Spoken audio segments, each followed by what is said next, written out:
దేవుని నామానికి స్తోత్రములు కలుగును గాక.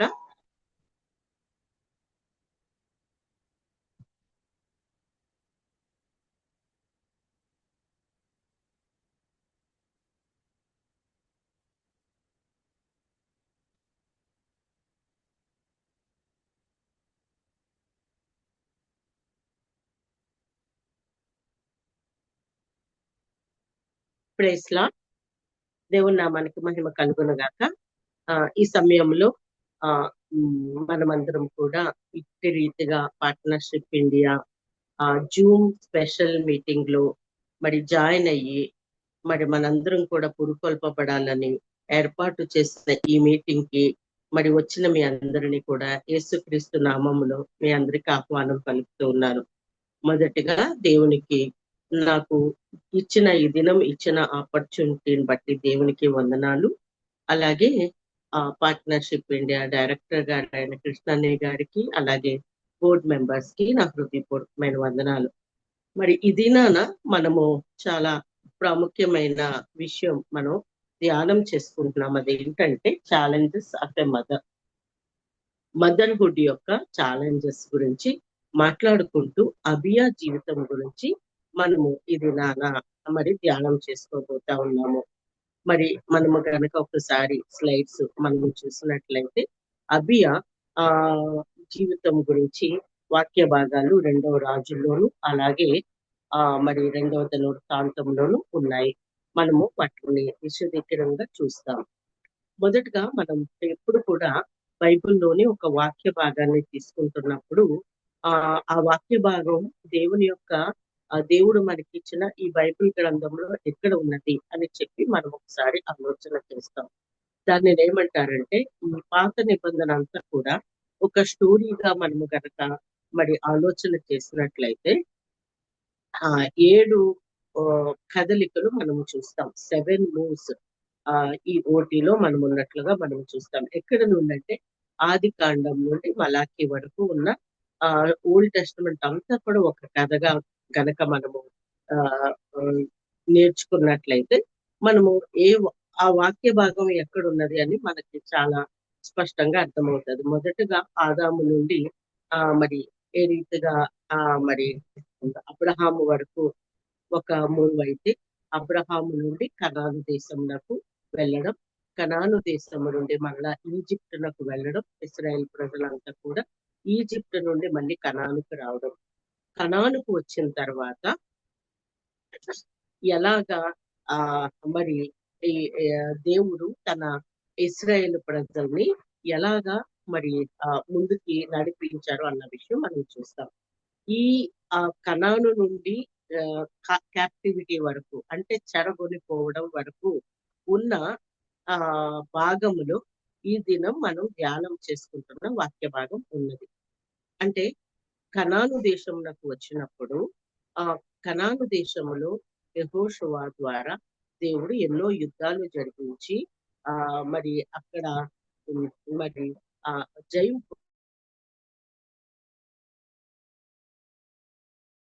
పొందేలాగా చేశాడు దేవుడు. ఆ యుద్ధ దేవుడు వారికి న్యాయాధిపతులను ఏర్పాటు చేశారు. న్యాయాధిపతులు కాలం 400 సంవత్సరాలు 12 మంది న్యాయాధిపతులు ఏలారు. దాని తర్వాత రాజులు కావాలి అని చెప్పి ప్రజలందరూ అడుగుటను బట్టి రాజును దేవుడు ఏర్పాటు చేశారు.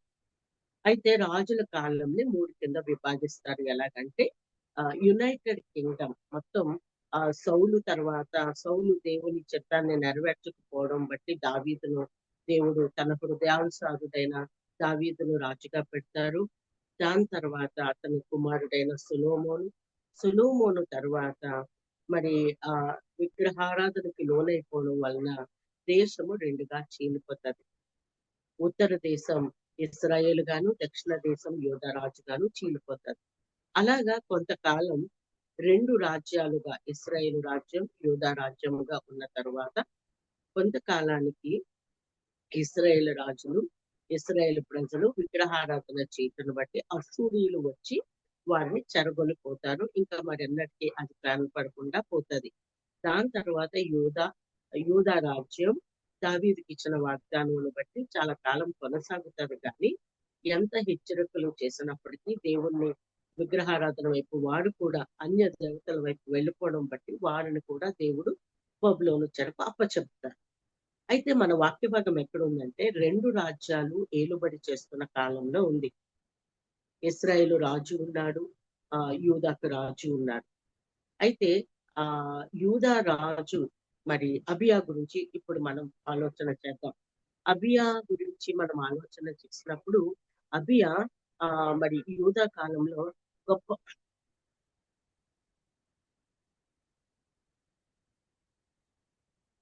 మరి తను చాలా ప్రాముఖ్యమైన వ్యక్తిగా మనం చూస్తాము. ఆమె గురించి 2 చోట్ల మాత్రమే 2 వచనాలలో మాత్రమే రాయబడి ఉన్నది.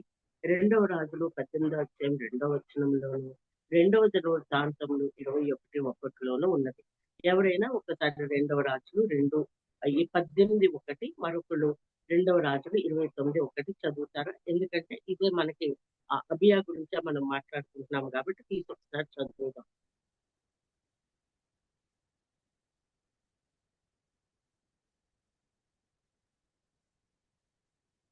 ఎవరన్నా అన్మ్యూట్ చేసుకొని చదువుతారా?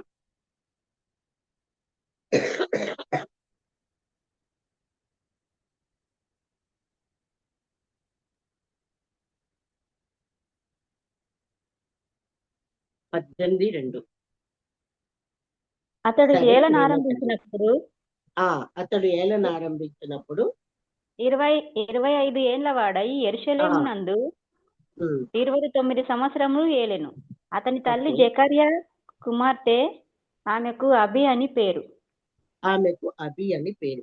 ఇంత కొంచెమే రాయబడి ఉన్నది. మరొకటి చదువుతారా? 2వ దినవృత్తాంతములు 29:1. హిజ్కియా ఏలన ఆరంభించినప్పుడు ఆ, 25 ఏండ్ల వాడై ఆ, 29 సంవత్సరములు యెరూషలేములో ఏలెను.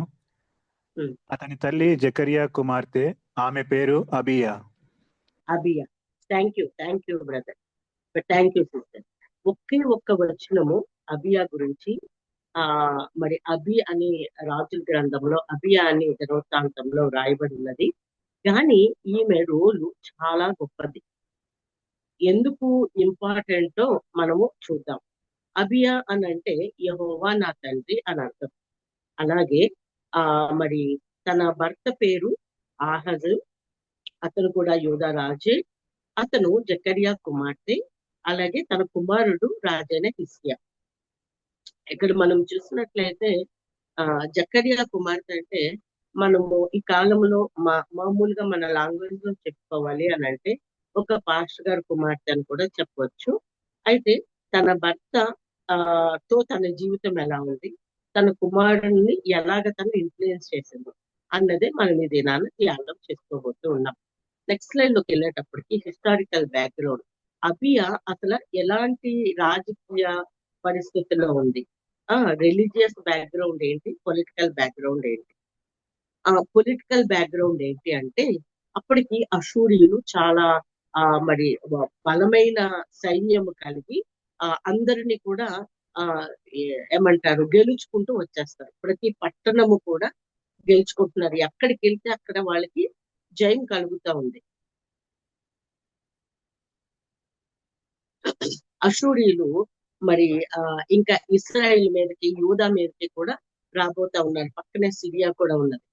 అయితే అశూరియులు వచ్చేస్తున్నారు అని చెప్పి మరి ఇస్రాయేల్ రాజు ఏం చేస్తాడంటే, మనము అశూరు రాజుని మనం ఎదుర్కోవాలి, అతన్ని జయం పొందాలి, మనల్ని గెలవకుండా ఉండాలి అని అంటే మనం ఒంటరిగా పోరాడలేము, కానీ మనము అందరం కలిపి ఒక ఫ్రంట్ గా ఫామ్ అవుదామని చెప్పి పక్కనే ఉన్న సిరియా రాజుని హెల్ప్ అడుగుతాడు. అతను ఓకే చెప్తాడు.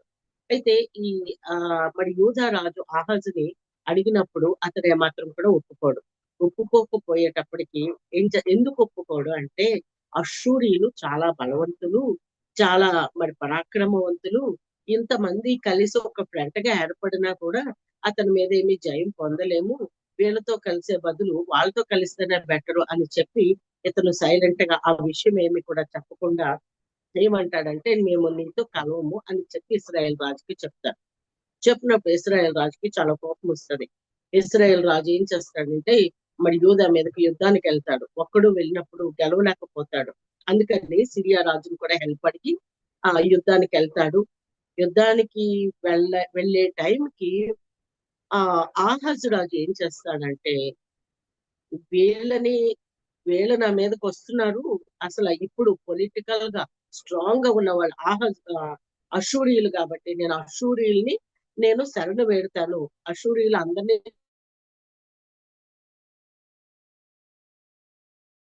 జయించుకుని వచ్చేస్తున్నారు వీళ్ళంతా అని చెప్పి అశూరు రాజును శరణు వేడతాడు. శరణు వేడినప్పుడు యాక్చువల్ గా అప్పటికే దేవుడు ఆ అశూరు రాజు ఏంటది ఆహాజు రాజుతో మాట్లాడతారు. యెషయా 7వ అధ్యాయంలో మనం చూసినట్లయితే ఏంటి మాట్లాడతారు అన్న విషయం ఉంది. దేవుడు ప్రవక్త అయిన యెషయా ద్వారా ఇదిగో నీవు ఈ షోమ్రోను రాజని ఇశ్రాయేల్ రాజుకు భయపడకు, సిరియా రాజుకు భయపడకు, వాళ్ళు ఉద్దేశించేది ఏది కూడా నెరవేరదు. ఒకసారి అది తర్వాత మీరు చూడండి 7వ అధ్యాయంలో ఉంటది. కాబట్టి వారి మాట నిలవదు, నువ్వు గాబరా పడవద్దు, నువ్వు నెమ్మళించు, నేను నీకు జయం కలిగజేస్తాను, నువ్వు కావాలంటే ఒక సూచన అడుగు అని అంటారు దేవుడు. అసలు ఇతను దేవుణ్ణి ఇంకా ప్రార్థన చేయకమునిపై దేవుడే మాట్లాడతారు. నీకు వాళ్ళ గురించి నువ్వు భయపడవద్దు, నేను నీకు జయం కలిగజేస్తాను, కావాలంటే సూచన అడుగు అంటే ఇది ఆహాజు రాజు ఏమంటాడంటే నేను దేవుణ్ణి శోధిస్తానా అని చెప్పి అతను సూచనమే అడగడం. అతని ఉద్దేశం ఏంటంటే దేవుడు సహాయం చేస్తానంటున్నాడు కానీ ఎదురుగుండా కనపడుతుంది ఏంటి, అశూరు రాజు గొప్ప పరాక్రమశాలి, వీళ్ళని జయించడానికి అతనికి శక్తి చాలు అనుకుని అతను దేవుని మాట నీకు జయం ఇస్తాను, నువ్వు నిమ్మలంగా ఉండవు, నువ్వు భయపడవద్దు, వాళ్ళు అసలు ఉండరు అని చెప్తున్నా కూడా అశూరు రాజుని ఆశ్రయిస్తాడు. అతనికి చాలా వెండి బంగారాలు మరి కానుకగా పంపించి ఇదిగో నీ కుమారుడైన నాకు వచ్చి నువ్వు నాకు సహాయం చేయాలంట.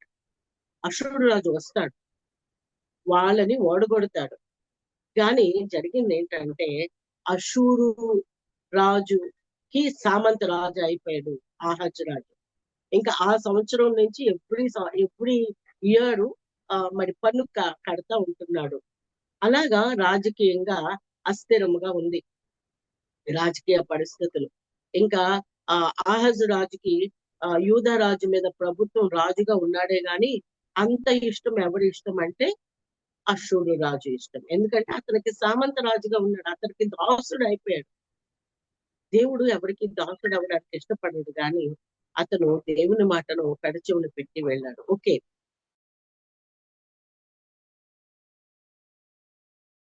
ఇది పొలిటికల్ సిచ్యువేషన్.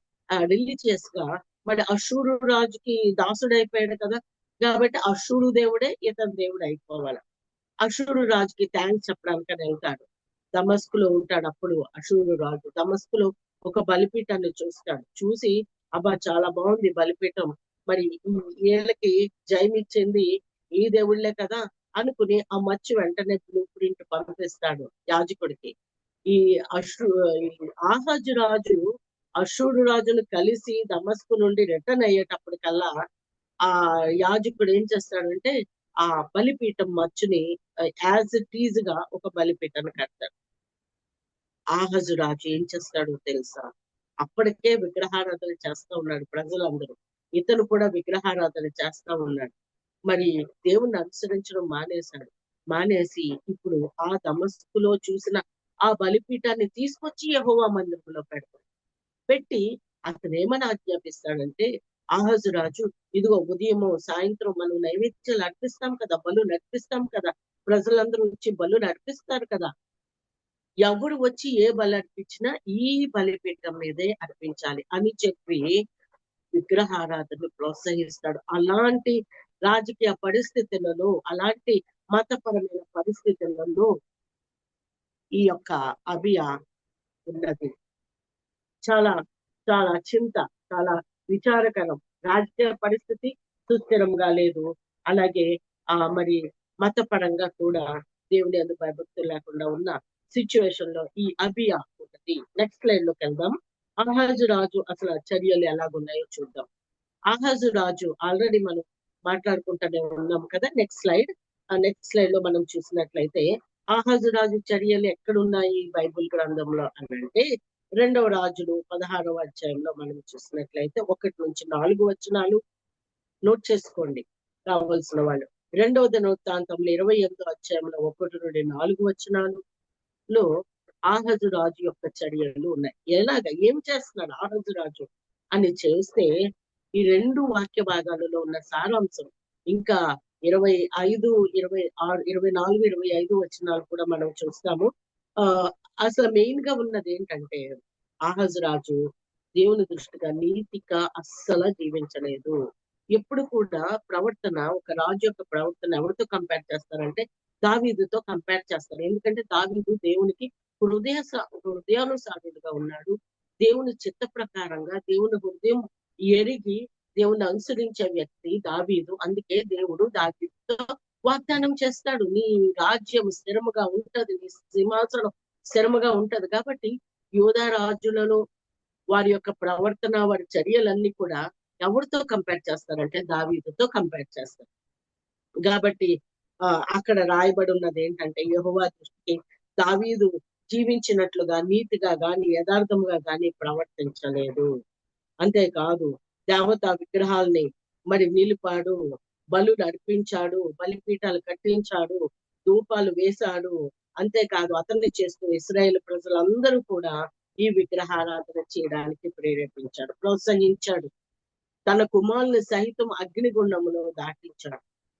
అంతేకాదు బెన్ హిన్నోము లోయలో తన కుమారుని దహన బలిగా కూడా అర్పిస్తాడు. ఎంత అసలు దేవునికి రోషం కలిగించే పనులన్నీ కూడా ఈ ఆహాజు రాజు చేస్తా ఉంటే పక్కనే రాణి గారు అబియా ఎంత కుమిలిపోతా ఉందో కదా నిజంగా. ఇంకా చూద్దాం ఇంకా ఏం చేశాడు ఆహాజు రాజు. నెక్స్ట్ స్లైడ్ లోకి వెళ్తే ఇందాక మనం చెప్పుకున్నాం కదా, ఆహాజు రాజు మరి అషూరు రాజుకి సామంత రాజు అయిపోయాడు కదా, అతనికి థ్యాంక్స్ చెప్పడానికి దమస్కులోకి వెళ్ళేటప్పటికి అక్కడ బలిపీఠం చూస్తాడు. అమ్మో, ఈ బలిపీఠం ఇలా ఈ దేవుళ్ళ వల్లనే కదా ఈ అషూరు రాజు ఎంత విజయం పొందేసుకున్నాడు, నాకు ఇంత విజయం రావాలంటే ఈ ఈ బలిపీఠం నాకు కావాలనుకున్నాడు.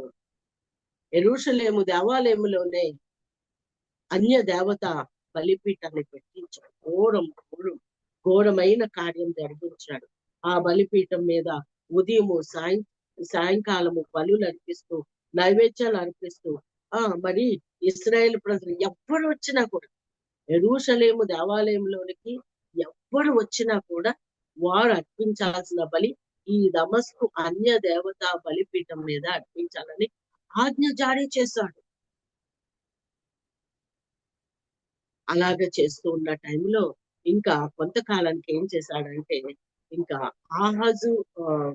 ఆహాజు రాజుకి సామంత రాజుగా ఉన్నాడు కదా అషూరీయులకి, అషూరు రాజు హెల్ప్ చేసినట్టే చేసి ఏం చేశాడు, ఇంకా ఆహాజు రాజు మీద పెత్తనం చలాయించడం పెంచేశాడు. ఆహాజు రాజుని బాధించడం మొదలు పెట్టాడు. శరణు వేడని అతనే మరి వేధించడం మొదలు పెడితే ఇంకా కోపం వచ్చింది. ఏం చేశాడంటే, అసలు ఇలా కాదు, ఈ అసలు మందిరపు ఉపకరణాలన్నీ కూడా నేను ధ్వంసం చేసేస్తాను, మందిరం అసలు వద్దు నాకు, ఈ దూప నైవేద్యాలు కూడా ఎవరికి కూడా వద్దు అనుకుంటున్నాడు ఏమో. మొత్తం మీద మందిరపు ఉపకరణాలన్నీ కూడా తెగగొట్టించేసి మందిరాన్ని మూసేశాడు. యెహోవా మందిరాన్ని మూసేశాడు. అయితే యెరూషలేము చుట్టూ కూడా బలిపీఠాలు కట్టేశాడు. ధూపాలు వేయడానికి ధూప పీఠాలు, బలులు అర్పించే బలిపీఠాలు యెరూషలేము అంతా కూడా మరి కట్టించేశాడు.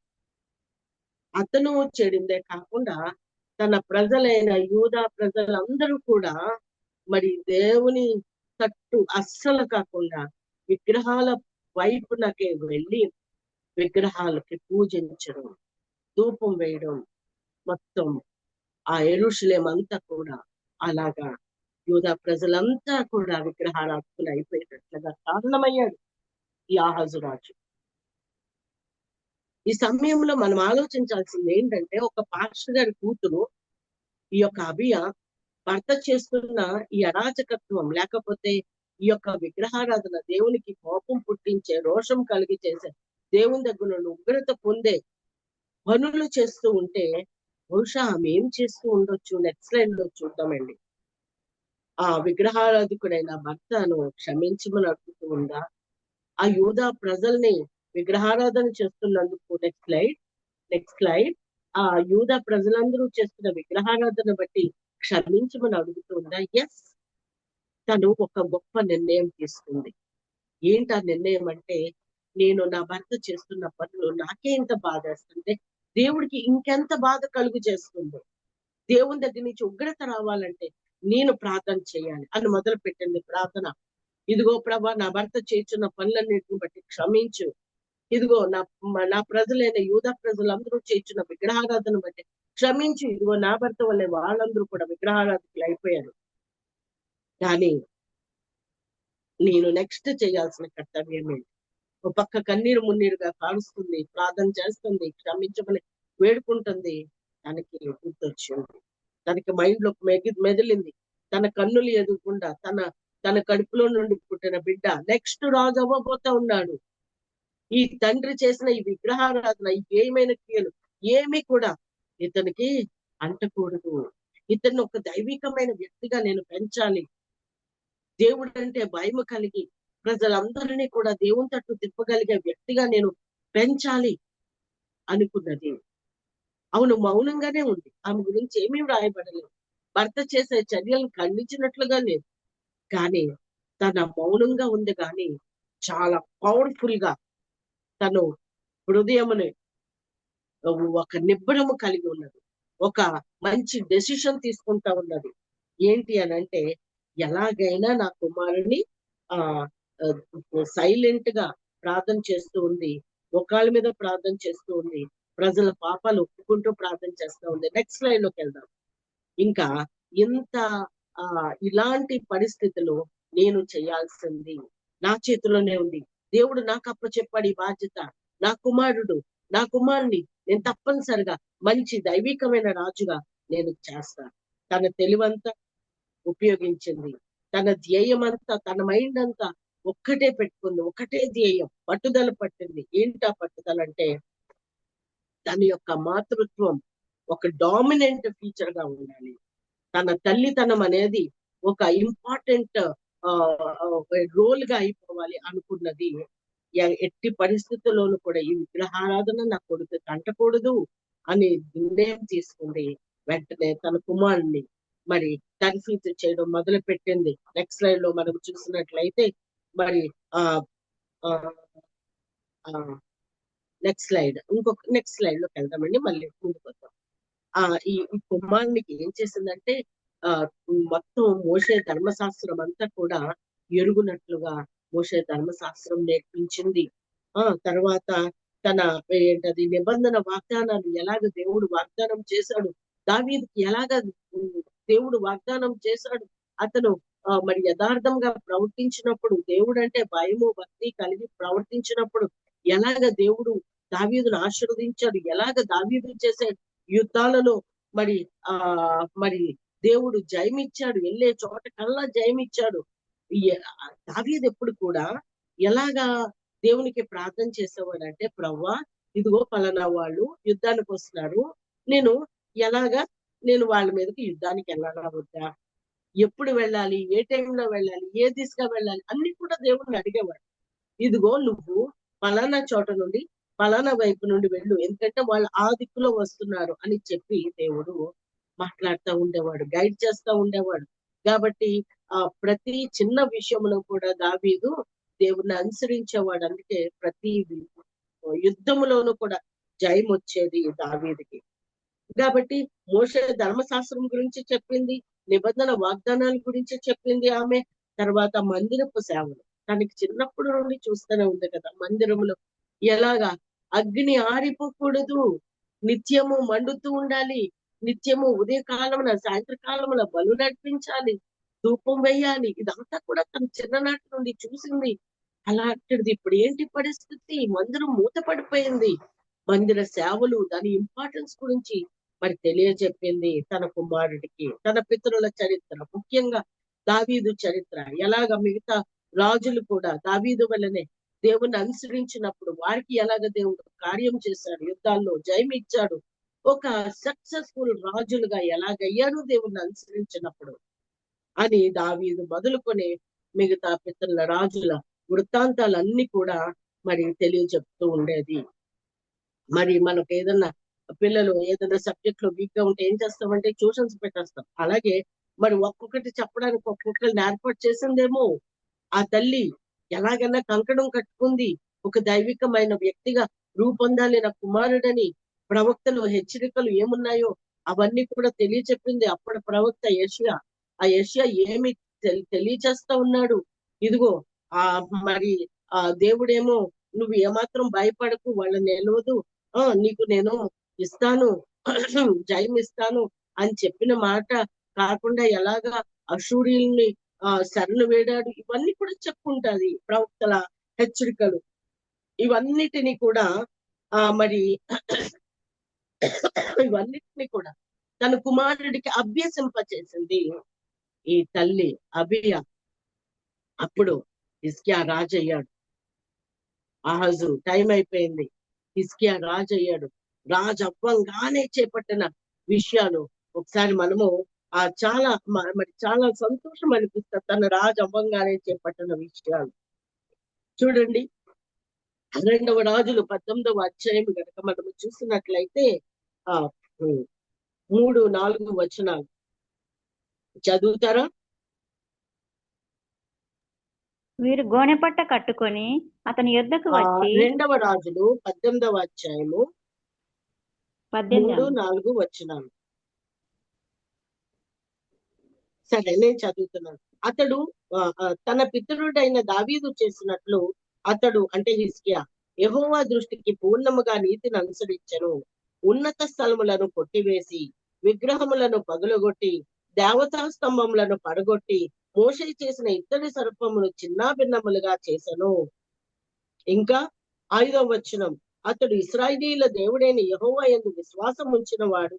అతని తరువాత వచ్చిన యూదా రాజులను అతని పూర్వీకులైన రాజులను అతనితో సమమైన వాడు ఒక్కడునూ లేడు. అతడు యెహోవాతో హత్తుకొని ఆయనను వెంబడించుటను వెనుక తీయక ఆయన మోషేకు ఆజ్ఞాపించిన ఆజ్ఞలన్నిటినీ గైకొనుచుండెను. కావున యెహోవా అతనికి తోడుగా ఉండెను. తాను వెళ్ళిన చోటనెల్లా అతడు జయము పొందెను. అతడు అష్షూరు రాజునకు సేవ చేయకుండా అతని మీద తిరుగుపడెను. ప్రైజ్ ది లార్డ్, హల్లెలూయా, దేవునికి స్తోత్రం. చూసారా అండి హిజ్కియా రాజు ఎలాగ? నెక్స్ట్ లైన్ లోకి వెళ్దామండి. హిజ్కియా రాజు ఏమి చేస్తున్నాడు? దేవుని యందు భయభక్తులు కలిగి ఏం చేశాడండి? దేవుణ్ణి హత్తుకున్నాడు, నీతిగా అనుసరించాడు. అతనిలాగా ఇంకెవరు కూడా అనుసరించలేదు అని అంటున్నారు. మరి విగ్రహాలని అన్నిటినీ కూడా కూల్చివేశాడు. ఆ ఉన్నత స్థలాలు, ఆ ధూపం వేసే స్థలాలు అవన్నిటిని కూడా మరి మొత్తం పగలగొట్టేశాడు. దేవుణ్ణి హత్తుకుని జీవించాడు, ఆయన మీద నమ్మకం ఉంచుకున్నాడు. అలాగే ఒకసారి చూడండి 2వ దినవృత్తాంతములు కూడా అక్కడ యెహోవా మందిరమును ఓపెన్ చేశాడని ఉంటది. 29 2వ దినవృత్తాంతములు 29వ అధ్యాయములో మనము చూస్తున్నట్లయితే 3వ వచనం 2 నుంచి చదువు. అతడు తన పితరుడకు దావీదు చర్య అంతటి ప్రకారము యెహోవా దృష్టికి యథార్థముగా ప్రవర్తించెను. అతడు తన ఏలుబడి యందు మొదటి సంవత్సరం మొదటి నెలను యెహోవా మందిరపు తలుపులు తెరచి, చూసాడండి ఈ ఇమ్మీడియట్ యాక్షన్.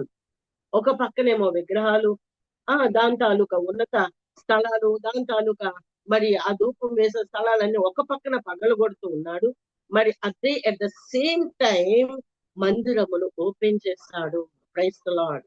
మూయబడిన మందిరమును ఓపెన్ చేశాడు. ఎప్పుడు? మొదటి సంవత్సరం మొదటి నెల యెహోవా మందిరమును తలుపులు తెరిచి వాటిని బాగు చేసి, ఇంకా దాని తర్వాత ఇంకా చాలా ఇదంతా కూడా ఈ అధ్యాయం అంతా కూడా ఒకసారి చదవండి. తర్వాత ఏం చేస్తాడంటే నిషిద్ధమైందంతా కూడా ముందు బయటకు తీసుకొస్తాడు.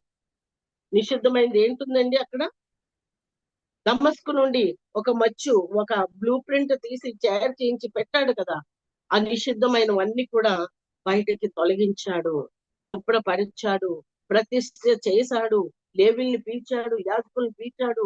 ఎవరు ధర్మాలు, ఎవరు పనులు ఏంటున్నాయో అవన్నీ కూడా మీరు స్టార్ట్ చేయండి, మీరు దేవుని మందిర సేవలు జరిగించండి దేవుని మందిరంలో ఇశ్రాయేలు ప్రజలందరూ కూడా రావాలి, వారందరూ వచ్చి బలులు అర్పించాలి, వారందరూ వచ్చి మరి దేవునికి ప్రార్థన చేయాలి అని చెప్పి పిలుపునిచ్చాడు. మందిరమును తెరిచి బాగు చేయడం అంటే మామూలుగా బాగు చేయలేదని, నిషిద్ధమైనది అంతా తీసేసి ప్రతిష్ఠించారు. దేవుణ్ణి ఆరాధించుకుంటూ, దేవుని స్తుతించుకుంటూ మరి బలులు అర్పించడం మొత్తం సేవలన్నీ కూడా స్టార్ట్ చేశారు. హిజ్కియా చేసిన ఆ చర్య అంతటిని బట్టి ఏమైందో తెలుసండి, ఇశ్రాయేలు ప్రజలు ఇంకా ధూపం వేద్దామన్నా ఆ దేవత ఏంటది ఆ యొక్క గుడులే లేవు, ఆ దేవత స్తంభాలు లేవు, ఇంకా బలులు అర్పించే ప్లేసే లేదు. They have to obey God's order, they have to worship our Lord Jesus. Jehovah దేవుణ్ణి మాత్రమే వారు అనుసరించినట్లుగా, బలులు అర్పించినట్లుగా, ప్రార్థన చేసినట్లుగా మనం చూస్తాం. దేవునికి స్తోత్రం. ఇలాగున మరి ఇంత నెక్స్ట్ స్లైడ్ చూద్దామండి. యూదా ప్రజలందరూ కూడా దేవుని తట్టు తిరిగి, దేవుని యందు భయభక్తులు పూని దేవుని అనుసరించారు. ఎందువలన? What is the reason? The reason behind Hezekiah's reformative work is his mother Abijah పెంపకం వలన తన కుమారుడు ఒక దైవికమైన వ్యక్తిగా మారాడు. దేశం అంతా కూడా తను మారడమే కాదు, ఈ దేశంలో ఉన్న ప్రజలందరూ కూడా, దేవుని ప్రజలందరూ కూడా దేవుని తట్టు తిరిగి దేవుని ఆజ్ఞానుసారంగా జీవించి దేవునికి ఇష్టులైనట్లుగా ప్రవర్తించడానికి కారణం ఎవరు? హిజ్కియా అలా ఉండడానికి కారణం ఎవరు? తల్లి అబియా. సో తల్లి పెంపకం ఒక కుమారుని తన జీవన శైలిని మార్చింది. అంతేకాకుండా అతను ఏలుబడి చేస్తున్న దేశాన్ని మార్చింది. ఒక్కసారి ముందు రాజమాత అనే స్లైడ్ లోకి వెళ్ళి మళ్ళీ నెక్స్ట్ వెళ్ళిపోదామండి. రాజమాత అనే స్లైడ్కి వెళ్ళి, ఎందుకంటే ఇక్కడ మనకి చాలా ఇంపార్టెంట్. ఒక యూదా రాజులలో వెనక్కి వెళ్దామండి. రాజమాత స్లైడ్ కి 11వ స్లైడ్. ఇక్కడ యూదా దేశములో ఏలుబడి చేస్తున్న రాజులలో రాజుగారి పేరు పక్కనే 11వ స్లైడ్ రాజమాత, క్వీన్ మదర్. అయితే ఈ ఇస్రాయేల్ దేశం ఏంటది ముందుకండి 11. Yes thank you. అయితే ఇక్కడ ఏంటంటే మనము ఈ 2వ రాజుల గ్రంథం అంతా చదివేటప్పుడు అక్కడ రాజుగారు ఏ రాజు ఏలుబడి చేస్తున్నారు, రాజుగారి పేరు పక్కనే తల్లి పేరు ఉంటారు. మీరు గమనించారో లేదు, ఈసారి బైబిల్ చదివేటప్పుడు గమనించండి. మనం ఎప్పుడు కూడా మనం బైబిల్ చదువుతున్నప్పుడు ఏదో నవల్లాగా అలా చదువుకుని వెళ్ళిపోవడం కాదు. మనం స్టడీ చేసినప్పుడు కూడా కొన్ని ఇంపార్టెంట్ పాయింట్స్ మనం నోట్ చేసుకోవాలి. ఎందుకు తల్లి పేరు రాస్తారు అని అంటే ఈ యూదా వంశంలో నుంచి ఎవరు రాబోతా ఉన్నారు? యేసుక్రీస్తు ప్రభు రాబోతా ఉన్నారు. కాబట్టి ఈ రాజు యొక్క రాజరికం చేయడానికి, రాజ్యం పరిపాలించడానికి మూల కారకులు ఎవరై ఉంటారు అని అంటే తల్లుల పెంపకం చాలా ఇంపార్టెంట్ అని దేవుడు ఎరిగి తల్లుల పేర్లు రాయించారు. వారిని ఏమంటారంటే రాజమాత అంటారు, క్వీన్ మదర్స్. అంటే రాణి, అంటే భర్త పక్కన భార్యగా, ఆహాజు రాజే, ఆ రాజుగారి పక్కన కూడా అబియా ఉన్నది రాణిగా. ఏమైనా ఇంపార్టెంట్ రోల్ ఉందండి అక్కడ? She was silent. బట్ అబియా ఏంటది హిజ్కియా రాజు అయ్యేటప్పటికి తల్లి పేరు అక్కడ రాయబడి ఉన్నది. ఆ తల్లి పేరు ఎందుకు రాయబడి ఉన్నదంటే ఆమె యొక్క రోలు ఆ కుమారుని మరి పెంచడంలో ఎంతో ఎక్కువ ఉంటారు. చూడండి ఇక్కడ రాయబడిన విషయం, యేసుక్రీస్తు యొక్క వంశావళిలోని స్త్రీలలో రాజైన దావీదు వంశానికి చెందిన యూదా రాజుల తల్లులను రాజమాత, క్వీన్ మదర్స్ లేదా మరి హిబ్రూ భాషలో గబీరా అని అంటారు. ఈమెకి ఉన్న ఆ పవర్స్ ఏంటో మనం చూద్దాం. ఏంటి పవర్స్ అంటే, సింహాసనాన్ని అధిష్ఠించిన రాజు యొక్క తల్లికి రాజుగారి పక్కనే పీఠం వేస్తారు. మనకి ఒక ఎగ్జాంపుల్ ఏంటంటే, రాయబడిన ఎగ్జాంపుల్ బెత్షెబ మరి రాజుగారి దగ్గరికి వెళ్ళినప్పుడు, సొలొమోన్ దగ్గరికి వెళ్ళినప్పుడు ఆమెకు సింహాసనం, ఆయనతో ఈక్వల్ గా సింహాసనం వేయిస్తారు. అంటే రాజు గారి తర్వాత నెక్స్ట్ అధికారం ఈ క్వీన్ మదర్ కు ఉంటది. అంతేకాకుండా మరి ఈ యొక్క ప్రజల యొక్క కోరికలు లేకపోతే అభ్యర్థనలు విన్నపాలు ఏమైనా ఉంటాయి కదా, ఈ క్వీన్ మదర్ ద్వారా రాజుగారికి చేరవేస్తారు. అంతేకాకుండా రాజుగారు కొన్నిసార్లు పొలిటికల్ గా గాని లేకపోతే రిలీజియస్ గా గాని ఏ విషయంలో నన్ను ఒక డెసిషన్ తీసుకోవాలి అని అంటే ఎవరిని సంప్రదిస్తారు అని అంటే మంత్రిని, మిగతా వాళ్ళని కాదు గాని తల్లిని సంప్రదిస్తారు. అలాగా క్వీన్ మదర్ యూదా దేశములో పరిపాలించే రాజుల యొక్క తల్లుల యొక్క పేర్లు రాయబడి ఉండి వారికి క్వీన్ మదర్ అని బిరుదు ఇవ్వడానికి, కబీరా అని బిరుదు ఇవ్వడానికి కారణం ఏంటంటే తల్లులకి కుమారులతో పాటు ఈక్వల్ అధికారం ఉంటది. ప్రజల విన్నపాలు తెలియజేస్తారు. అంతేకాకుండా కొన్ని డెసిషన్స్ లో వీళ్ళు ఇన్వాల్వ్ అవుతారు. అందుకే మరి ఇర్మియాలో రాయబడి ఉంటది ఒక మాట. మనం నెక్స్ట్ దేనికి తెలుపుదామంటేనండి, contribution to the messianic line 15వ స్లైడ్కి వెళ్దామండి. అయితే అక్కడ ఎప్పుడైతే ఏంటది చెరగొనిపోయారో బబులోనికి, అంటే తర్వాత దినాలలో అక్కడ ఏమంటారంటే ఇదిగో ఆ రాజుని, ఆ రాజు కన్న తల్లిని ఇసిరేయండి పెంట మీద కన్నా. అంటే దేవుడికి అంత కోపం వచ్చేస్తుంది. ఎందుకు కోపం వచ్చింది అని అంటే తల్లి యొక్క బాధ్యత నెరవేర్చలేదు. ఆ ఆ దేవుడు మరి ఆ బబులోను చెరకు అప్పగించబడడానికి మూల కారణమైన మరి ఏంటి మూల కారణం? దేవునికి దూరం అయిపోవడం. దాని నుండి కాపాడలేదు ఆ తల్లి, సరిగ్గా పెంచలేదు తల్లి తన మాతృత్వాన్ని కరెక్ట్ గా చేయలేదు కాబట్టి వాళ్ళని ఇసిరేయండి అంటారు దేవుడు. ఆ యొక్క ఇర్మియా ప్రవక్త ద్వారా రాయిస్తాడు. ఓకే, మనం ఇప్పుడు ఇంపార్టెన్స్ ఆఫ్ మదర్ ఒక యూదా రాజుల చరిత్రలో మనం చూసాం. ఇంకా ఎంత ఇంపార్టెంటో మనం చూస్తున్నాం అన్నమాట. Contribution to the messianic line. అసలు మీకు తెలుసా ఎందుకు మనకి రెండో రాజుల గ్రంథం మనకి చాలా చక్కగా మరి రాజు గారి పేరు తర్వాత తల్లి పేరు ఉన్నది అని చెప్పి? ఎందుకంటే దాదు వంశంలో నుండి ఎవరు రాబోతా ఉన్నారు? యేసుక్రీస్తు ప్రభువు రాబోతా ఉన్నారు. కాబట్టి ఆ మెస్సియానిక్ లైన్, ఆ జీనియాలజీ, ఆ వంశము, మరి దేవుడు దావీదుకి నిబంధన, వాగ్దానం, ఆశీర్వాదం, నిబంధన కూడా చేస్తున్నారు. ఏంటంటే దావీదు సింహాసనం నిత్యము నిలుస్తుందని, దావీదు రాజ్యం శాశ్వతంగా నిలుస్తుందని. ఆ కవనెంట్ దేవుడు ఏదైతే చేశాడో, ఏదైతే ఆశీర్వాదం చేశాడో అది కంటిన్యూ అవ్వాలి అని అంటే ఈ యొక్క యూదా రాజుల చరిత్రలో ఎక్కడ బ్రేక్ ఉండకూడదు. అందుకని చెప్పి బ్రేక్ ఉండకుండా ఉండాలి అని అంటే ఏం చేయాలి ప్రజలు? దేవుడు ఎప్పుడు వాళ్ళని చెరకప్ చెప్తానన్నారు? ఎప్పుడైనా కూడా అన్యజనులతో కలిసిపోయి వాళ్ళ వల్లే విగ్రహారాధన చేస్తే మిమ్మల్ని మళ్ళీ మీకు అప్పచెప్పేస్తాను మీ శత్రువులకి అని చెప్తారు దేవుడు ముందుగానే. కాబట్టి ఆ యొక్క లైన్ కంటిన్యూటీ అవ్వడానికి అబియా ఎంత ప్రయాసపడింది, ఎంత రోల్ ప్లే చేసింది మనం చూస్తాం. చూడండి, ఇక్కడ ఉన్న మాటను ఏంటది చూద్దాం ఒకసారి. హిజ్కియా తన తండ్రి వలె ప్రవర్తించినచో. యాక్చువల్ గా ఆహాజు చేసిన చర్యలకి ఏమవ్వాలి? ఆల్రెడీ అతను అనుభవించాడు. ఆహాజు ఏం చేశాడు? ఆహాజు దేవుణ్ణి అనుసరించలేదు, విగ్రహారాధన చేశాడు. యుద్ధం వచ్చినప్పుడు దేవుణ్ణి ఆశ్రయించకుండా, దేవుని మాటను పట్టించుకోకుండా అశూరు రాజులు మనుషులను ఆశ్రయించాడు.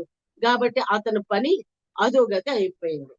కాబట్టి అలాగ గనక కంటిన్యూ అయ్యి ఉంటే ఎప్పుడో యూదా ప్రజలు కూడా ఇస్రాయేల్ ప్రజల వల్లే చెరకు వెళ్ళిపోయేవారు. ఇస్రాయేల్ ప్రజలు, నార్తన్ కింగ్డమ్ ఇస్రాయేల్ 10 గోత్రాల వాళ్ళు చెరకు వెళ్ళిపోయారు కదా, మళ్ళీ వాళ్ళు తిరిగి రాలేదు కదా. ఎందుకు? వాళ్ళు విగ్రహారాధన చేసి దేవుని దృష్టికి దోషులైపోవడం వలన వాళ్ళ మీదకి అశూరు రాజును పంపించి వాళ్ళని చెరగొనిపోయేటట్లుగా చేసి వారి దేశం మళ్ళీ ఎప్పుడు కూడా రెస్టోర్ అవ్వలేదు. కానీ దేవుడు దావీదుతో చేసిన నిబంధనను బట్టి వీళ్ళని ప్రిజర్వ్ చేసుకుంటూ వస్తూ ఉన్నారు. ఇందులో కూడా విగ్రహారాధన చేసే ఆహాజు రాజు లాంటి వారు ఉన్నప్పటికీ, వారు చెరలోకి వెళ్ళిపోయే పరిస్థితి వచ్చినప్పటికీ దేవుడు అబియా ద్వారా ఆ వంశావళి బ్రేక్ అవ్వకుండా ఆ యూదా ప్రజలందరూ చెరకు వెళ్లకుండా అబియా అడ్డుకుంది. ఎలా? అబియా హిజ్కియాను ఒక దైవికమైన వ్యక్తిగా రూపొందించి దేశమంతా కూడా దేవుణ్ణి అనుసరించేటట్లుగా మరి ప్రభావితం చూపించింది కాబట్టి ఆమె దావీదు వంశం గ్యాప్ రాకుండా లేకపోతే బ్రేక్ అవ్వకుండా కాపాడింది. ఒకటి. రెండోది మరి యోధా రాజ్యం నిలిచేలా చేసింది. దావీదు వంశం ప్రొసీడ్ అయ్యేలాగా చేసింది. అంతేకాకుండా యెషయా ప్రవక్త కూడా రాబోయే మెస్సియాను గురించి అప్పుడే ప్రవచనాలు చెప్తారు. దానిని కూడా నమ్మేటట్లుగా చేసింది. కాబట్టి దావీదు వంశం తెగిపోకుండా అబియా తన రోల్ ప్లే చేసింది. ఇది మెస్సియానిక్ లైన్ లో కాంట్రిబ్యూట్ చేసింది. ఇంకా దేవుని రక్షణ ప్రణాళికలో కూడా గొప్పదైన రక్షణ ప్రణాళిక. ఆ రక్షణ ప్రణాళిక ఆది కాండం నుండి కూడా దేవుడు తన బిడ్డల్ని ఎంపిక చేసుకుంటూనే ఉన్నాడు. చూద్దాం ఈ యొక్క రక్షణ ప్రణాళికలో రిడెంప్టివ్ హిస్టరీలో ఎలాగా అబియా కాంట్రిబ్యూట్ చేసిందో నెక్స్ట్ లైన్ లోకి వెళ్దాం.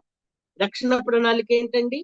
రక్షణ ప్రణాళిక ఏంటంటే దేవుడు తన ఆ సర్ప సంతానమును, సర్పం యొక్క తల చెదకొట్టడానికి స్త్రీ సంతానమును దేవుడు ఏర్పాటు చేసుకున్నాడు. తల మీద కొట్టడానికి.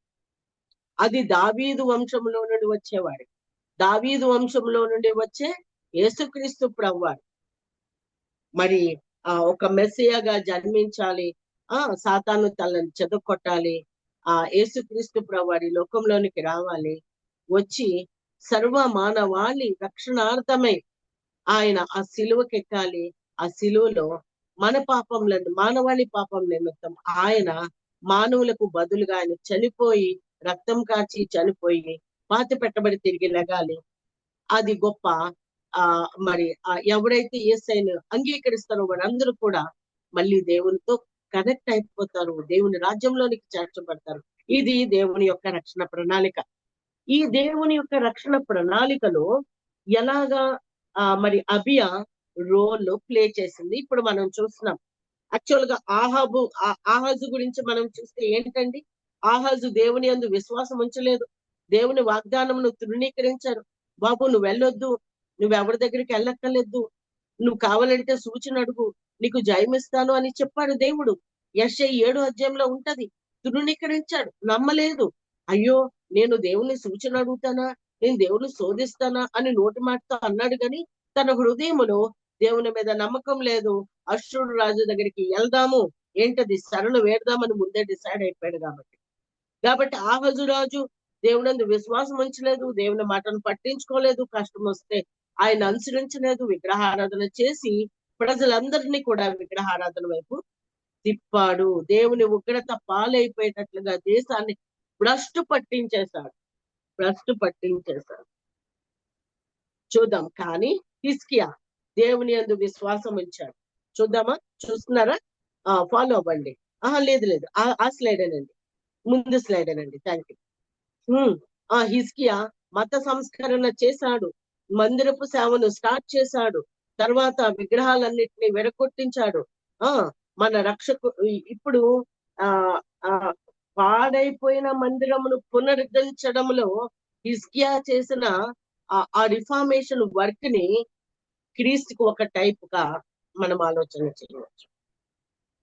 యేసుక్రీస్తు ప్రభువారు ఎలాగ మన పాడైపోయిన జీవితాల్ని బాగు చేసి కథంతా మార్చేస్తారు కదా. దేవుడు ఏమైనా చేయగలవు, కథ మొత్తం మార్చగలవు అన్నట్లుగా మన పాడైపోయిన జీవితాలు, వ్యర్థ జీవితాల్ని దేవుడు పునరుద్ధరించినట్లుగా హిజ్కియా యేసుక్రీస్తు ప్రభువారికి ఒక సూచనగా ఉన్నాడు. తర్వాత నెక్స్ట్ స్లైడ్ లోకి వెళ్దామండి. రక్షణ ప్రణాళికలు ఇంకా ఏమి మనం చూస్తామంటే అబియా హిజ్కియాను దైవికమైన వ్యక్తిగా పెంచుటను బట్టి మరి రక్షణ ప్రణాళికలో భాగమైంది. ఎట్లాగంటే దేవుని ఉగ్రత ఆహాజు వలన రాబోయింది. కానీ హిజ్కియా దేవుని అనుసరించుటను బట్టి, ప్రజలందరినీ కూడా దేవుని తట్టు తిరిగేలాగా చేయుటను బట్టి ఆ దేవుని ఉగ్రత రాకుండా హిజ్కియా అడ్డుకున్నాడు. దానికి కారణం తన తల్లి. కాబట్టి హిజ్కియా తల్లి అయిన అబియా హిజ్కియా దైవికమైన వ్యక్తిగా పెంచడం వలన దావీదు వంశాన్ని నిలబెట్టింది. యేసుక్రీస్తు ప్రభువారు రావడానికి మెస్సయ్య వంశావళిని, ఆ లీనియేజ్ ని, ఆ ఆ మెస్సయానికి లీనియేజ్ ని కంటిన్యూ అయ్యేటట్లుగా ఆమె తోడ్పడింది. కాబట్టి ఆమె రక్షణ ప్రణాళికలో ఎంతో ఇంపార్టెంట్ రోల్ ప్లే చేసింది. ఆ ఇంపార్టెంట్ రోల్ ఏంటంటే మాతృత్వం. తను చేసింది, తన కళ్ళు ఎదురుగుండా కరప్టెడ్ వరల్డ్ లో తను ఉండింది. కరప్టెడ్ వరల్డ్ లో తను ఉండి తను చేసింది ఏంటంటే ఒక హృదయాన్ని గట్టిపరుచుకుంది. నా కుమారుడు నెక్స్ట్ రాజు అవ్వబోతా ఉన్నాడు. నా కుమారుని ఎలాగైనా దైవికమైన వ్యక్తిగా నేను చెయ్యాలి. ఇదిగో ఇదిగో నా భర్త వలన అతను విగ్రహారాధన చేయడం కాదు, యూదా ప్రజలందరూ కూడా దేవుని నుంచి దూరం అయిపోయి విగ్రహారాధన జరిగేటట్లుగా చేశాడు అని చెప్పి ఎంత కుమిలిపోయిందో, ఎంత ప్లానింగ్ చేసుకుందో, ఎంత ఏడ్చిందో, ఎంత ప్రార్థన చేసిందో, అదంతా కూడా తన కుమారుని పెంచి ఒక మంచి ఏంటది దైవికమైన వ్యక్తిగా షేప్ చేయడానికి ఆమె తోడ్పడింది. అందును బట్టి దేశమంతా దైవికంగా జీవించడానికి కారణమయ్యింది. యూద దేశములో రాజులు కంటిన్యూ అవడానికి, రాజవంశం కంటిన్యూ అవడానికి కారణమైంది. దావీదు వంశం మరి నిలబెట్టబడడానికి కారణమైంది. యేసుక్రీస్తు ప్రభువును రావాల్సిన దావీదు వంశమును ఏంటంటారు జననావళి, కంటిన్యూటీ ఆఫ్ లీనియేజ్ జరిగేటట్లుగా బ్రేక్ అవ్వకుండా కాపాడంది ఎవరు? మరి అబియా తన యొక్క మాతృత్వం ద్వారా. నెక్స్ట్ లైన్ లోకి వెళ్దామండి. చూడండి, మనము అబియా ఎలాంటి పరిస్థితిలో ఆనాడు ఉన్నదో ఈ దినాన ఇదంతా మనం ఎందుకు చెప్పుకుంటున్నామంటే, మనకి ఏంటండి అదంతా ఎప్పుడో జరిగిపోయిన సంగతి ఇప్పుడు మాకు చెప్తా ఉన్నారు అని చెప్పి మీరు అనుకుంటున్నారు. కానీ అప్పుడు ఏ పరిస్థితుల్లో అబియా ఉన్నదో అదే పరిస్థితిలో ఇప్పుడు మన చుట్టూ ప్రపంచం లేదా, విగ్రహారాధనతో నిండిపోయి లేదా, మన బిడ్డలు మరి దైవికంగా ఉండకుండా మరి చాలా ఏంటది దేవునికి విరోధముగా లేకపోతే దేవునికి దూరం అయిపోయే పరిస్థితులు ఇప్పుడు లేవా? ఎస్, ఉన్నాయి. ఇప్పుడు ఎలాంటి కల్చర్ వచ్చేస్తుంది అని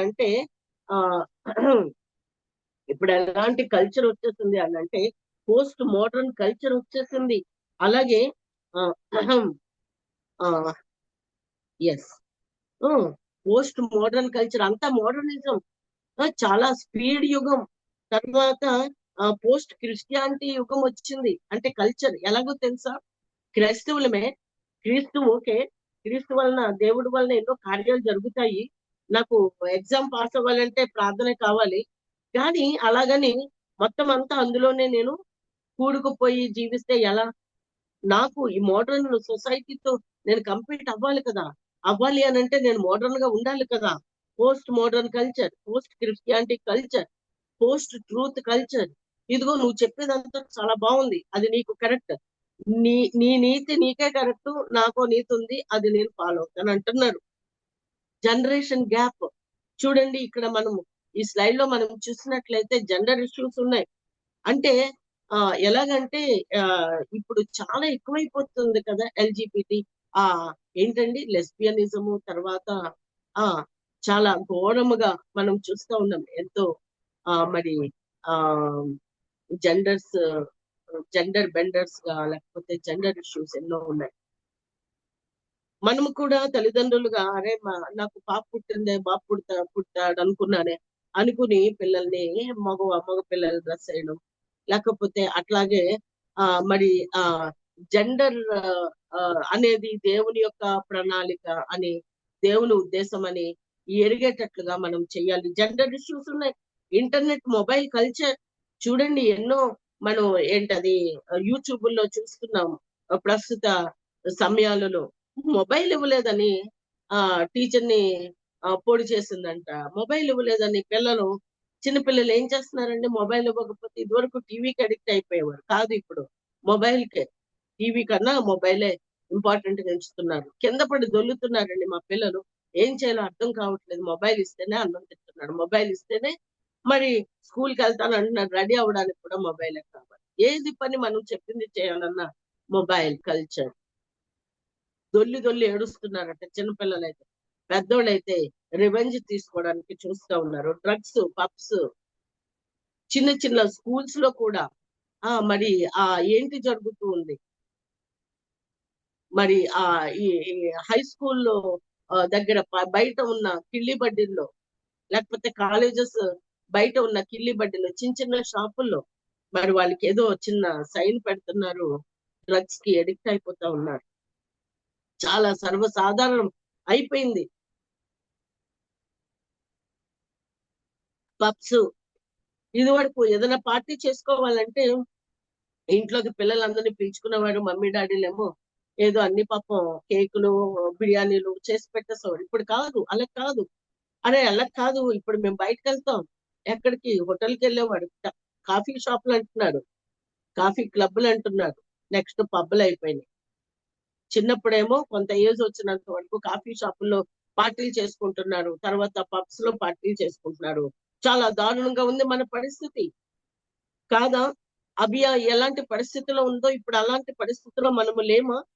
not honouring parents or elders. Parents అంటే గౌరవం లేదు, అసలు నీకేం తెలుసు అంటున్నాడు కదా, అసలు నువ్వు చెప్పేది ఏంటి అంటున్నాడు. అవునా? అలా అంటున్నారా అండి? పోస్ట్ మోడర్న్ కల్చర్ ఇటు పక్కన ఉన్నది చూడండి. పోస్ట్ మోడర్న్ కల్చర్ ఇందాక మాట్లాడుకున్నాం. Post Christianity culture. ప్రార్థనకి, ఎగ్జామ్స్ పాస్ అవడానికి దేవుడు కావాలి, సమస్య వస్తే దేవుడు కావాలి, మిగతా అంత టైము కూడా ఏం చేస్తున్నారు పిల్లలు? మనం ఏం చేస్తున్నాం? Post truth culture, generation gap. కాబట్టి ఇలాంటి పరిస్థితుల్లో సేమ్ అభియా ఎలాంటి పరిస్థితుల్లో ఆమె ఉన్నదో ఏం చేసిందండి? ఆమె దేవుడి దగ్గర మొరపెట్టింది, తన హృదయాన్ని గట్టి చేసుకుంది.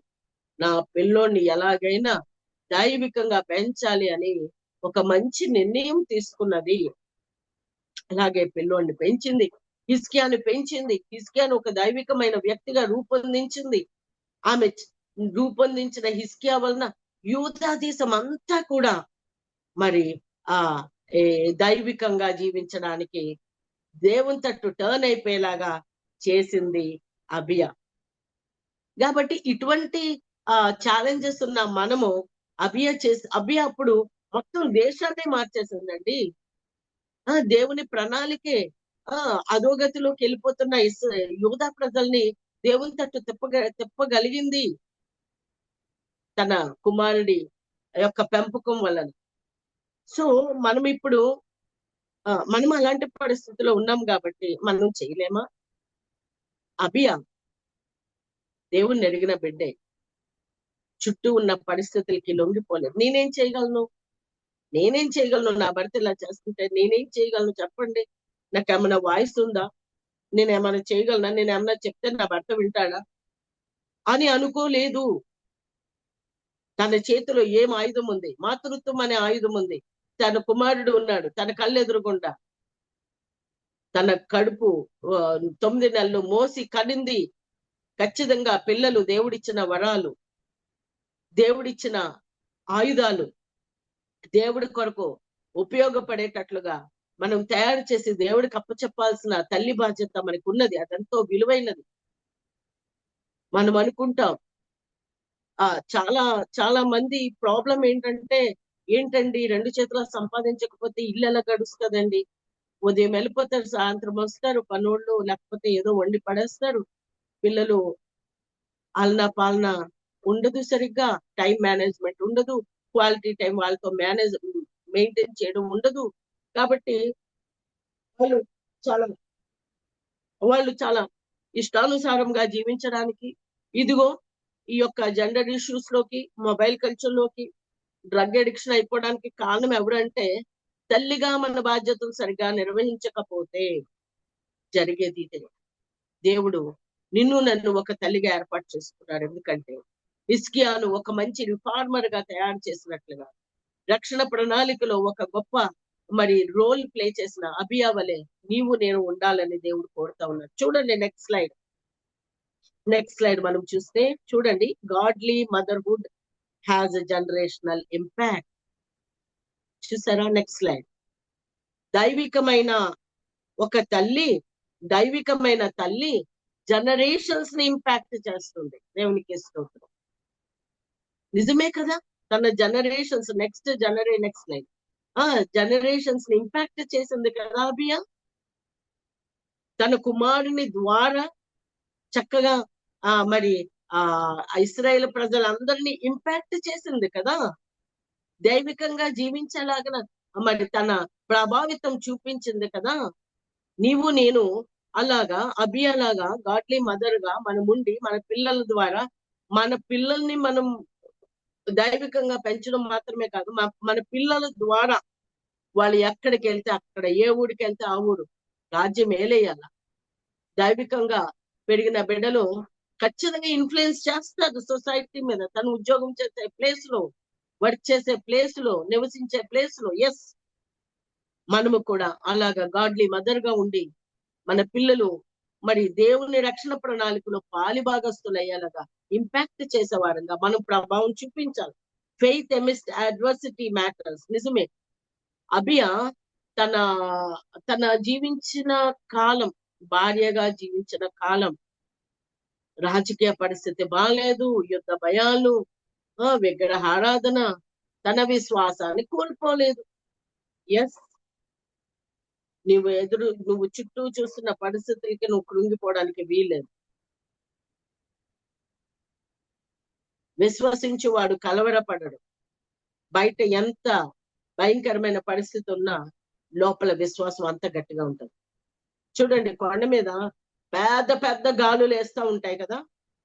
అది కొండ మీద ఉన్న చెట్టుని ఎప్పుడైనా చూసారా? ఆ గాలికి ఇటు ఊగుతుంది అటు ఊగుతుంది, కానీ పెళ్ళగించి వచ్చేది.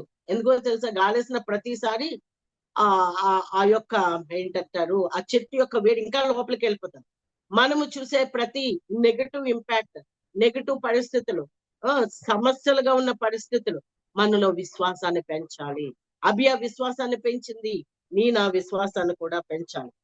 Quiet roles are powerful in God's plan. Abijah mic పట్టుకుని ఎక్కడ ఉండలేదు, బయటకు ఎక్కడ కనపడలేదు, ఒక్క మాట కూడా మాట్లాడినట్టుగా లేదు.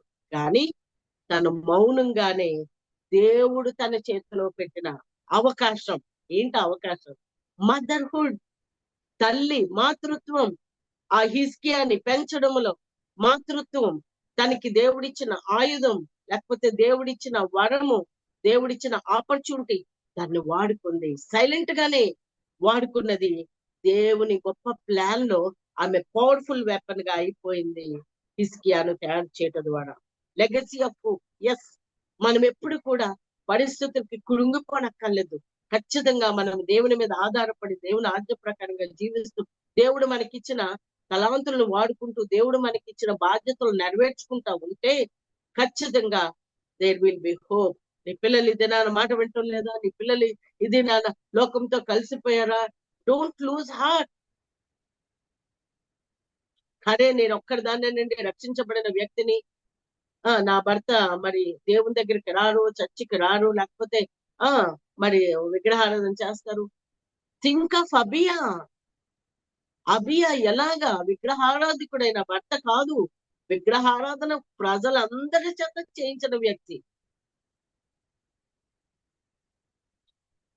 There is hope, there is hope. కాబట్టి అబియా వలె మనము కూడా మన మాతృత్వం, లేకపోతే మనకిచ్చిన దేవుడిచ్చిన మాతృత్వం ఒకటి మంచి దేవుడిచ్చిన ఆపర్చునిటీ మనకి, దానిని వినియోగిద్దాము. దేవుడిచ్చిన తలాంతులను వినియోగిద్దాము, దేవుడిచ్చిన అవకాశాలను వినియోగిద్దాము. చుట్టూ పరిస్థితులకు కృంగిపోవద్దు, విశ్వాసమును కాపాడుకుందాము. మన మౌనముగా దేవుడు మనకిచ్చిన ఆ బాధ్యతను నెరవేర్చుకోవడంలో గట్టి నిర్ణయం తీసుకుందాము. ఒక గొప్ప నిరీక్షణతో మన పిల్లల్ని మనము దైవికమైన వ్యక్తులుగా పెంచడం మాత్రమే కాదు, కానీ వాళ్ళు ఒక నెక్స్ట్ తరానికి దేవుని రక్షణ ప్రణాళికలో ఒక భాగస్థులుగా ఉండేలాగా దేవుడు మన బిడ్డల్ని, అబియా తన కుమార్ని పెంచినట్లుగానే మన బిడ్డలు కూడా అలాగా పెంచుదాము. అలాగా అబియా వలె ఒక క్వీన్ మదర్ గా ఎలాగ తన రోడ్డు ప్లే చేసిందో, అలాగే మనల్ని కూడా దేవుడు రాణులుగా చేశారు, రాజమాతలుగా చేశారు. మన బిడ్డలకి మనమే రాజమాతలు. కాబట్టి మనం అలాగ చేద్దాము, మన కర్తవ్యాన్ని నెరవేరుద్దాము. దేవుని రక్షణ ప్రణాళికలో మనము భాగస్తులు అవుదాము. అలాగూ చేయలాగన దేవుడు తన కృపను మనకి అనుగ్రహించును గాక. కాబట్టి ఇంతవరకు అభియా గురించి మీరు విన్నారు కదా. ఇప్పుడు ఆ క్వశ్చన్స్ ఏంటంటే ఛాలెంజెస్, ఎలాంటి ఛాలెంజెస్ మనము ఎదుర్కొంటా ఉన్నాము. ఎవరికైనా ప్రశ్నలు ఉంటే మీరు అడగొచ్చు. Okay, thank you for patient hearing. నాకు ఈ అవకాశం ఇచ్చినందుకు పార్ట్నర్షిప్ ఇండియా కుటుంబానికి, కృష్ణన్నయ్య గారికి వందనాలు. Thank you very much. Please pray for my family. Thank you. Praise Lord. Thank you aunty.